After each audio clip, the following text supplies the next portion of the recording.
selamat pagi anak-anak. Bagaimana kabarnya? Tentunya sehat semua ya. Bersyukur hari ini kita akan belajar tentang himpunan. Nah, sebentar lagi kalian kan akan di SMP ya.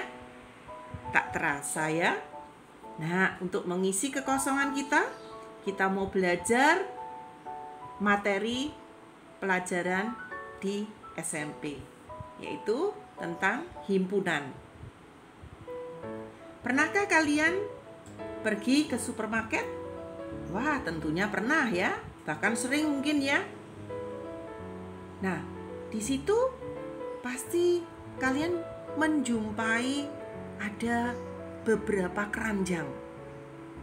Nah, ada mungkin dalam keranjang itu terdapat seperti ini. Ada keranjang A, keranjang B, dan keranjang C. Keranjang A ada sawi, bayam, kangkung, wortel, dan labu. Sedangkan keranjang B ada pisang, mangga, jambu, apel, dan jeruk.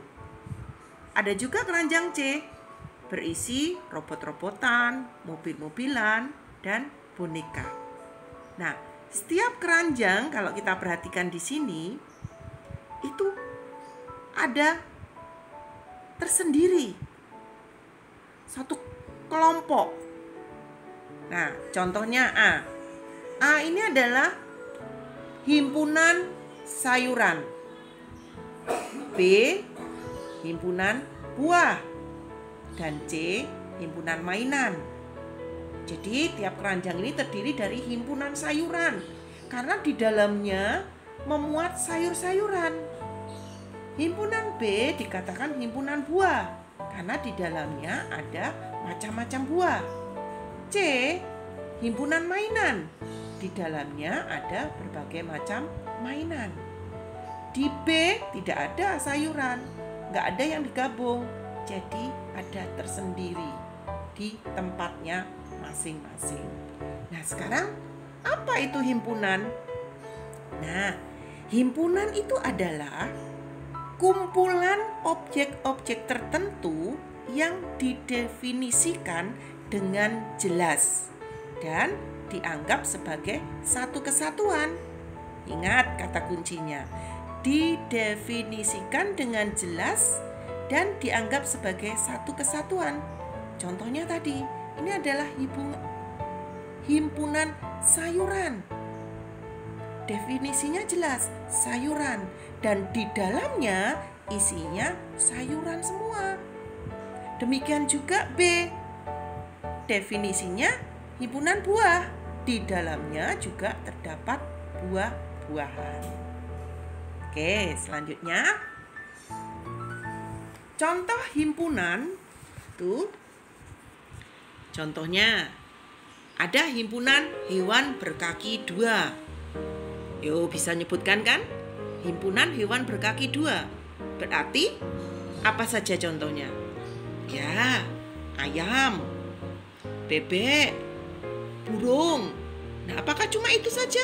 Masih banyak lagi. Kalian bisa menyebutkannya. Himpunan warna pelangi. Tahu menyebutkannya warna pelangi? Warna pelangi itu terdiri dari merah, kuning, hijau. Ya. Nah, bisa nyebutkan lanjutnya kan? Nah, sekarang yang himpunan bilangan asli. Bilangan asli itu dimulai dari 1.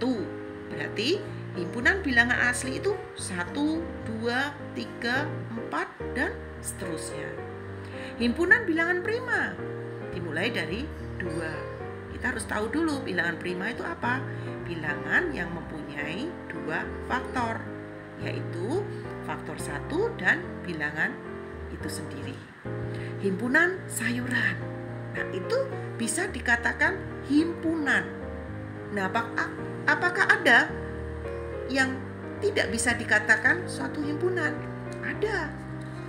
Contohnya, contoh bukan himpunan. Himpunan lukisan yang menarik. Nah, menarik itu adalah relatif. Bagi saya, lukisan itu menarik. Bisa juga bagi orang lain tidak menarik. Maka ini tidak didefinisikan dengan jelas. Himpunan orang pintar, ukurannya pintar bagaimana? Nggak bisa ditentukan. Bisa orang katakan, oh orang itu pintar, tapi di sisi lain bisa katakan orang itu tidak pintar. Definisinya tidak jelas. Demikian juga himpunan warna yang bagus. Nah, setiap orang punya warna kesukaan. Jadi, nggak ada dikatakan, didefinisikan warna bagus itu yang seperti apa. Nah, contoh yang seperti ini bukan himpunan. Oke? Nah, sekarang kita mau belajar bagaimana cara penulisan aturan yang ada dalam himpunan. Penamaan himpunan itu dilambangkan dengan huruf kapital. Jadi, aturan cara penulisannya untuk memberi nama suatu himpunan digunakan lambang huruf kapital. Bisa A, B, C, D, atau mungkin sampai Z. Yang kedua, penulisan anggota himpunan harus ada dalam kurung kurawal. Kurung kurawal seperti ini.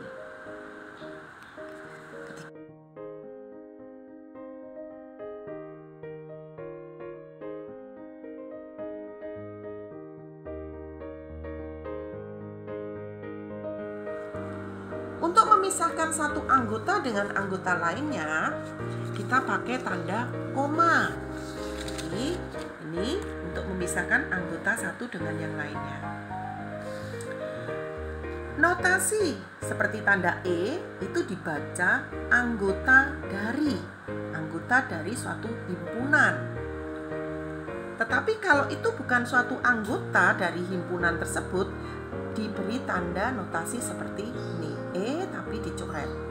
Bukan anggota dari suatu himpunan. Nah, bagaimana cara menuliskan banyaknya anggota? Nah, banyaknya anggota suatu himpunan itu dikatakan N dalam kurung, kalau himpunannya A berarti N dalam kurung A, artinya banyaknya anggota himpunan A. Kita mengenal himpunan terhingga. Nah, himpunan terhingga. Himpunan terhingga itu berarti kita bisa sebutkan semuanya. Contoh misalnya, A itu adalah himpunan bilangan asli yang kurang dari 7. Nah, bilangan asli itu yang kurang dari 7 berapa saja? Ya, himpunan A berarti terdiri dari 1, diberi tanda koma untuk membataskan anggota satu dengan yang lainnya. 1, 2, 3, 4, 5, dan 6. Loh, kenapa 7 kok tidak masuk? Karena 7 itu batasan dari himpunan dari bilangan asli. Karena ada tanda kurang dari 7, maka anggotanya sampai 6. Maka dikatakan 1 itu termasuk anggota A, 2 anggota A, 3 anggota A, 4 anggotanya A, 5 dan 6 juga anggotanya A. Nah, 7, apakah ada di sini 7 di dalam anggota A? Tidak ada. Kita beri bahwa 7 bukan anggota A. Demikian juga 8. 8 bukan anggota A. Jelas anak-anak? Nah, berapa banyaknya anggota A? Banyaknya anggota A ada 6. Kita hitung. Anggota yang pertama ini 1, 2, 3, 4, 5, dan 6. Maka NA sama dengan 6. Selanjutnya, kalau ada himpunan terhingga, ada juga himpunan tak terhingga. Himpunan tak terhingga, contohnya B itu himpunan bilangan asli. Kita tahu bilangan asli dimulai dari 1. Maka anggota bilangan asli 1, 2, 3, 4, dan seterusnya. Ini bisa diisi 5, 6, 7, dan seterusnya. Nah, inilah yang dikatakan himpunan tak terhingga. Karena anggotanya banyak. 100 apakah anggota bilangan asli? Iya. 200 anggota asli? Iya. Tak terhingga, anggotanya banyak, diberi tanda titik, titik, titik. Nah, sekarang bagaimana kalau ditanya berapakah anggota himpunan B? Nah, kita jawabnya anggota himpunan B itu tak terhingga. Nah, sekarang yang terakhir, kita akan mengenal juga himpunan kosong. Himpunan kosong, contohnya A itu adalah himpunan nama hari yang dimulai huruf T. Nah, sekarang berpikir, ada enggak nama-nama hari yang dimulai huruf T? Senin, Selasa, Rabu, Kamis, Jumat, Sabtu, Minggu, tidak ada yang nama hari diawali dengan huruf T. Maka kita tuliskan bahwa A himpunannya kosong. Kita hanya tuliskan A sama dengan kurung kurawal, tidak ada isinya. Atau A sama dengan 0 tapi dicoret tanda seperti ini. Tidak boleh ditulis seperti ini, A sama dengan kurung kurawal terus 0 di dalamnya. Ini salah. Ini bukan kosong, tetapi A mempunyai satu anggota, yaitu anggotanya 0. Jelas anak-anak? Nah, untuk lebih jelas lagi, kalian boleh mengerjakan soal-soal yang ada di GF. Selamat mencoba. Tuhan memberkati.